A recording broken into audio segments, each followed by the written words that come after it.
tous, c'est l'After sur RMC à la radio, sur BFM Sport à la télé ou sur rmcsport.fr. Vous cliquez sur l'After, vous avez le son et l'image. Grand retour ce soir, Daniel Riolo qui est bronzé, qui revient de vacances. Salut Daniel. Salut tout le monde.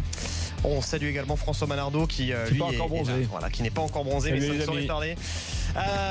Après après ce match de l'équipe de France de football, minable, pitoyable, elles sont à leur place après cet Euro catastrophique.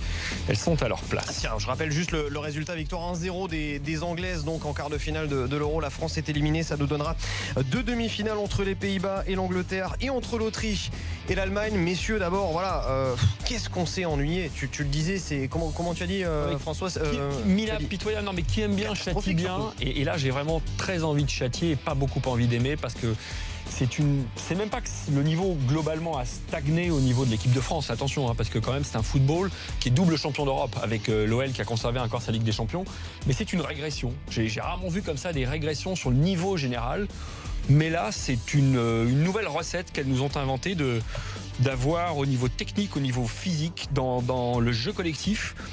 C'est pas un pas en arrière, mais c'est 4 pas en arrière, je ne comprends pas. Daniel, Moi, je ne suis pas le foot féminin, je ne connais pas très bien. Alors, j'ai vu de loin ce qui s'est passé dans cet Euro. Il y a quand même des bases qu'on connaît.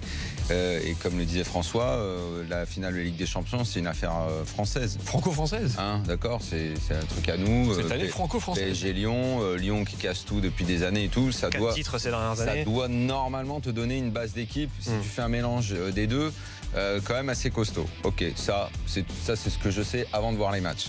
Après, il y a l'Euro. L'Euro, on me dit, Papy Le Gret, c'est formidable, elles sont fortes. En plus, je me réjouis de l'organisation de la Coupe du Monde 2019 qui aura lieu en France, n'est-ce pas, François? C'est toi qui suis ce genre de dossier-là. C'est une contre-publicité terrible. Voilà. Il y a une com énorme, il faut regarder les filles jouer et tout. Moi, le peu que j'en vois, vraiment, je suis désolé, mais je m'ennuie, quoi. C'est vraiment pas très intéressant. C'est un football qui est assez défensif. Il y a très peu d'occasions. C'est pas génial. En tout cas, pour les matchs de l'équipe de France. Et puis alors dans l'Euro, on nous a inventé le concept qu'elles allaient se transformer en portugaises. Référence au Portugal de l'Euro de l'an passé, sauf que les Portugais, ils en avaient marqué 3 dans un seul match en phase de poule. On invente des concepts pour vendre un petit peu le produit. Et puis on a bien vu que les matchs, ils étaient pourris. Qu'elles se sont tirées d'affaire grâce, d'abord, pas un seul but dans le jeu. 360 minutes sans un but. Voilà. Donc le fameux coup franc de Camille Abili là, qui les a sauvés. Et donc elle se présente dans ce match. Et là, petite polémique avant la rencontre, mais on va s'en sortir parce que notre style, le mental, machin. Mais en fait, on n'a rien vu du tout. Elles sont, enfin, je suis désolé, elles sont nulles, quoi. Il se passe rien dans les matchs. Déjà, il se passe pas grand chose dans ce genre de match-là. Mais là, les Bleus, eux, elles sont plutôt médiocres. Je ne sais pas s'il y a des grands spécialistes qui peuvent nous dire que c'est pas vrai, mais il faut revoir. Mais c'est une contre-publicité, c'est ce que tu disais, François, et je vais lancer là-dessus. C'est une contre-publicité absolue. Excusez-moi, on est là pour faire de la pub ou non, dans l'organisation de la publicité, nous. Le fait, non, on s'en fout pas. On a quand même envie de voir des matchs, Daniel, non? On a quand même envie de voir des matchs et du joli football. Tu ne dois pas être convaincu par la publicité d'aller voir un match de foot. Oui. Moi je veux bien qu'on nous dise, parce qu'on est dans une société aujourd'hui où si tu te permets de dire qu'un match de femmes c'est nul, immédiatement tu peux te taper une attaque CSA et compagnie ou genre de truc. Mais il n'empêche qu'à chaque fois, malheureusement, que je regarde, je m'emmerde. On a quand même le droit de le dire. Même la finale de la Ligue des Champions, c'était pourri. Je t'ai pas dit le contraire. C'était pas bon. Quand je parle de publicité, c'est un football qui était très défensif. Alors est-ce que les filles dans leur formation sont comme le football français homme d'il y a quelques années, un jeu basé uniquement sur la défense? J'en sais rien, je connais pas assez. Mais ce que je vois me donne un peu cette impression-là. Elles arrivent à l'Euro, on envoie elles sont 3e au classement FIFA. Ouais. Les Anglaises 4e. Tu parles au passé maintenant. Tu parles au passé maintenant. Elles vont plus être 3e. Ça se joue. Parce que je me demande sur quoi. Bon, c'est une génération, ça fait longtemps ces noms-là, parce que mine de rien, je dis que je suis pas. Enfin, on les connaît un petit peu, quoi, les filles. Ça fait longtemps qu'elles jouent ensemble. Ça. On nous dit, hop, on nous vend. Le problème, c'est ça, c'est qu'on nous vend le truc. On nous fait énormément de publicité. Moi, j'aimerais être attiré par ça, en regardant, en jetant un coup d'œil et me dire, ah, c'est pas mal. Et là, moi, je regarde parce qu'on me prend par la main et qu'on me dit non, mais si tu regardes pas, c'est pas très bien. Daniel, t'es pas un mec bien si tu regardes pas. Et moi, ça me dérange. Je poser une question. C'est pas un autre débat. Mais non, je suis désolé, on fait pas ce qu'on veut. Si, non, je suis désolé, on fait pas ce qu'on veut. Et puis moi, j'ai le droit de regarder. Tu veux parier que dans 2 ans, quand il y a le mondial féminin, tu seras obligé de regarder, même si t'as pas envie de regarder? Je veux bien parier beaucoup d'argent. Ce que tu peux pas, à l'encontre de quoi tu peux pas aller, c'est qu'il y avait 4 millions de téléspectateurs devant lui. Ça, c'est une certitude. C'est la régression. Ok. C'est la régression. On a attiré du monde devant. On a attiré du monde, c'est vrai. J'ai été très étonné par les chiffres d'audience. Je suis ravi pour elle, tant mieux. Mais il n'empêche que le spectacle n'est pas bon. De mode, VRP, pas VRP. Et effectivement, c'est les joueuses les premières à faire une bonne publicité de leur discipline. Il n'y a pas une occasion. Elle tire 360 minutes sans un but dans le jeu. Et surtout, ce qui est plus surprenant, mais les Anglais, c'est pas terrible. Régression. Moi, j'ai vu un quart de finale entre la France et l'Allemagne quand c'était la Coupe du Monde au Canada, où c'était emballant. J'ai vu beaucoup de matchs, non seulement parce que j'étais à la fédération, mais même avant, il y a très longtemps, en étant journaliste, où je voyais quelque chose où il y avait de l'allant, où collectivement, c'était intéressant à voir. Là, entre François, il faut quand même dire le mal que ton départ a fait à la Fédé. Le premier match de l'Euro, mais peut-être. Mais j'aurais dû demander un peu plus à ce moment-là si j'avais autant de responsabilités. Du dossier foot féminin. Mais aurait pu être dans le staff, affligeant, un truc. C'est affligeant. Bon, allez. Après, chacun fait ce qu'il veut éventuellement, mais je veux bien parier avec toi. Peut-être que tu perdrais un gros billet. À propos d'eux? Sur le fait qu'on est obligé ou pas d'aller regarder dans 2 ans ce qui va se passer. Bien sûr que si. En tout cas, ce qui est clair, c'est que cette génération, Olivier Chouafny, le sélectionneur, a fait un mélange de jeunes et de moins jeunes, de joueuses plus expérimentées pour cet Euro. Ce qui est clair, c'est que cette génération, on en attendait bons et merveilles. Finalement, elle fait 4e du Mondial 2011, 4e des Jeux Olympiques, et puis c'est tout au final. Jusqu'à présent, on parlait d'un problème, effectivement, qui est un problème, on va dire, mental sur l'aspect offensif, pour que ces joueuses françaises soient plus tueuses et qu'elles concrétisent leur domination. Sauf que là, on a eu une espèce de propagation du problème mental à l'ensemble du jeu français, la défense, le milieu, l'attaque. Donc, il faut peut-être aussi se poser des questions sur le nombre d'étrangères qu'on fait venir dans les 2 grosses écuries, Paris et Lyon. Est-ce qu'il ne faut pas plus donner la place aux joueuses françaises, quoique beaucoup des joueuses sont titulaires? C'est un problème qui existe dans le foot masculin depuis super longtemps. Tu ne vas pas dire que c'est parce qu'il y a 2 joueuses fortes au PSG et à Lyon que ça arrive. Il faudrait que les présidents de clubs en France aient des idées pour qu'il y ait plus de concurrence et que ce ne soit pas que Paris et Lyon qui se tiennent la dragée haute sur le championnat. À partir du moment où tu as 2 équipes qui font finale de Ligue des Champions, tu veux quoi de plus comme concurrence? C'est formidable. Non, au niveau le domestique. championnat d'Angleterre, des gonzesses et des nanas, il est comment? Non, mais après, au niveau domestique, le championnat allemand est plus équilibré, le championnat anglais est plus équilibré, le championnat français, il se joue à 2. Il n'empêche que si tu fais un mélange des 2 équipes en Espagne, t'as quand même le moyen de sortir une bonne équipe. Allez, messieurs, on s'est fait chier sur la finale de Ligue des Champions. Messieurs, on accueille Nicolas qui a fait le 32-16, ça fait un petit moment qu'il attend, supporter de l'OM, j'imagine, chez les garçons et amateur de foot féminin. Salut Nicolas. Oui, bonjour, bonsoir, pardon. Salut Nicolas. Moi, je voulais intervenir là parce que je trouve que le football féminin, c'est un peu à l'image du football en général, c'est-à-dire que, et surtout en France, c'est que là, c'est un peu l'hypocrisie. On a mis un coach débutant à la tête de l'équipe, tout ça parce que ça s'appelait Chouafny. On va pas me dire qu'il n'y a pas meilleur coach que lui, même pour le monde féminin.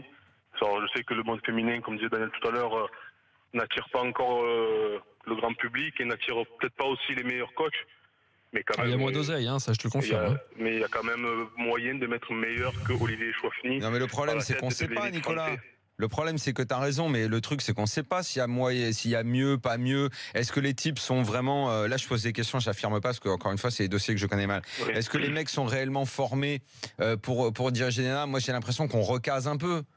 On recase des mecs, on leur donne... Moi, j'ai eu l'occasion de discuter un petit peu avec des personnes, et c'est vrai qu'en fait, dans le monde féminin, on met les mecs qu'on veut pas dans le monde masculin, en fait. J'ai peur que ce soit un peu ça. C'est ça, c'est les mecs, ceux qu'on veut pas dans le football masculin, on leur dit, tiens, on va te donner une équipe féminine, et le problème, c'est que, voilà, dans le football, moi, ce qui me choque, c'est... L'équipe de France, c'est l'élite du football français. Oui. À l'époque, tu avais Bergeron, il avait quand même été accepté, lui, dans le Nicolas, c'est pas, et encore heureux, le sélectionneur qui fait tout avec l'équipe de France féminine. Parce que là, je peux te garantir que Bruno Bini n'a pas les qualités d'Olivier Chouafny, et il a réussi, entre guillemets, à avoir une équipe de France demi-finaliste à 2 reprises du Coupe du Monde des Jeux Olympiques. Depuis longtemps, il a bossé pendant des années. Il a bossé pendant des années à une époque où le foot féminin. Il bossait pas, premièrement. Je te le dis, il travaillait pas. D'accord. Et je pense qu'Olivier travaille un peu plus que lui. Il avait une meilleure génération. Il bossait à une équipe où d'abord, il était dans l'ombre et on ne parlait que très peu de ce football-là à cette époque-là. Il y avait beaucoup moins d'attentes. Là, maintenant, c'est devenu un enjeu d'avoir un sélectionneur. En plus, c'est un dossier qui est géré quasi direct par Noël Le Graët. Évidemment, ce qui n'est pas bon signe. Ça dépend de lui. Ce qui n'est pas très bon signe, justement. Si jamais, imagine. Pourquoi c'est pas bon signe quand Le Graët gère directement quelque chose? Plutôt que la DTN, tu veux dire? Demande à François, il va t'expliquer mieux. Non, plutôt que la DTN. Non, mais comprends bien. Mais c'est pas un technicien. C'est un mec qui recasse ses amis partout à la DTN et à tous les postes. Voilà. Imagine que l'équipe de France des hommes soit gérée directement par lui. C'est-à-dire sans avoir un vrai entraîneur comme Deschamps, comme tous. Oui. Sur certains dossiers. Mais en tout cas, tu as quand même un entraîneur, ça se passe autrement. Il est là pour chapeauter, c'est pas pareil. Là, on a l'impression qu'il n'y a même pas l'écran, quoi. C'est lui, tiens, je veux mettre un tel là, et puis on s'en fout. Et puis après, je dirai à tout le monde que c'est formidable. Et je dirai à tout le monde que j'ai confiance en ces nanas parce qu'elles vont gagner. Et puis c'est formidable parce qu'on a la Coupe du Monde 2019. Et puis de toute façon, tout est toujours formidable avec Noël Le Graët, on sait bien. Non, mais je vous donne pas une info, mais je apporte une précision. C'est que depuis 2011, et l'arrivée donc de Noël Le Graët qui a été élu, et puis réélu, les 2 sélections féminines et hommes sont gérés directement par le président. Tu as dit si c'était géré par lui pour les mecs, mais c'est le cas. Non, mais t'as l'interface d'un vrai sélectionneur et d'un entraîneur qui décide, en l'occurrence Deschamps. Oui. Mais c'est lui qui le choisit, comme c'est lui qui choisit les Chouafny. Il ne s'accorde pas avec la DTN là-dessus. Hein. Non, mais je sais bien, mais là c'est quand même différent quand t'as une personnalité avec autant de charisme que Deschamps. Voilà, il reste à sa place. Là, je pense que pour tout le reste, il ne reste pas à sa place et c'est le problème. C'est la faute à Chouafny, Nicolas? Uniquement de sa faute. Je voulais donner un exemple. Par exemple, je regarde souvent sur le site de l'équipe de France, le Facebook, là, ils montrent les séances d'entraînement. Et bien, il y a des séances d'entraînement qui sont copiées-collées sur l'équipe de France masculine. Ça veut dire que le mec, il se creuse même pas la tête sur les séances. On me dit que ça travaille, mais c'est du copier-coller. Les séances de vivacité, c'est pareil, c'est les mêmes choses. Alors, mais ça sur l'athlétisation, tout le monde fait à peu près la même chose. Hein. Non. Bon après, elles sont battues par une équipe. Franchement, il y a une ou deux individualités qui sont pas mal. Mais enfin, c'est pas génial non plus l'Angleterre. Hein. Non, c'est pas génial. Mais elle a joué à son niveau. Qui joue bien là. C'est avec le. Dans la mentalité aussi, comme tu l'as dit, c'est du football défensif. Vous comprenez encore un mec qui a une mentalité made in Ligue 1, c'est écœurant. C'est le circuit, on n'en finira jamais avec ces gens-là, en fait. Faut bien filer du taf aux gens, faut bien recaser. Hein. Et Nicolas, il faut bien que chacun ait un steak. Hein. Tout à l'heure, je parlais avec Franck Priou, il est sans club, par exemple. Mais comme ça, je suis sûr que sans club, on lui propose l'équipe de France féminine. Je suis sûr que pour 2 ans, sachant qu'il est sans club, tu sais, s'il est à l'UNECATF, il a plus de possibilités de trouver du taf qu'en allant voir Noël Le Graët directement. Allez, pour recaser les entraîneurs, l'UNECATF, c'est là pour ça d'ailleurs. On remercie Nicolas d'avoir fait le 32-16. On continue à débriefer dans l'after sur RMC et BFM Sport cette défaite, cette élimination de l'équipe de France à l'Euro de foot féminin. Élimination, défaite 1-0 face à l'Angleterre. Mais écoute, on va demander son avis à Manu qui a fait le 32-16. Salut Manu. Ouais. Bonsoir à tous. Allez Manu, tu as le mot de la fin. Ouais, je vais bien. Je suis déçu, comme tout supporter d'une équipe nationale française.